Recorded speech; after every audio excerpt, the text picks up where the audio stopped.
In my last video, you learned something very unconventional. You learned that you should never, ever, ever end with a Q&A session. So you might be wondering, all right, well, Deirdre, what do I do instead? So here's a couple of options. The first is don't do a Q&A session. You know what? You don't have to do Q&A.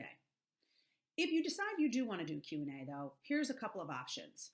The first option is to let your audience know that you're going to take a few questions, and I would tell them how many questions. You always want to be controlling the Q&A rather than letting the audience control you. So you might want to say, we'll have time for 2 questions at the end of each point, and I'll let you know when that is.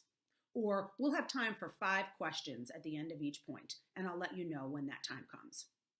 The other option is to place your Q&A session after your last piece of content. So let's say you have 3 points in your presentation. You'd go through your opening, point 1, point 2, point 3. Then you'd have your Q&A session. And after your Q&A session, you'd make your offer for your services or to sign up for your e-zine or sell your book, whatever you're doing. And then you'd have your closing.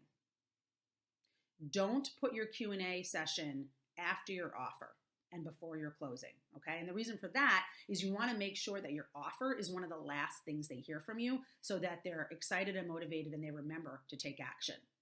So if you're going to do that with your Q&A, if you're going to have one at a dedicated time, like after your last piece of content, just let people know in the beginning of your talk. You can say, okay, so after you go through your opening and you're ready to get into your first point, you could say, listen, write down your questions. We're going to have a dedicated time when I'm finished with my 3rd point for you to get your questions answered.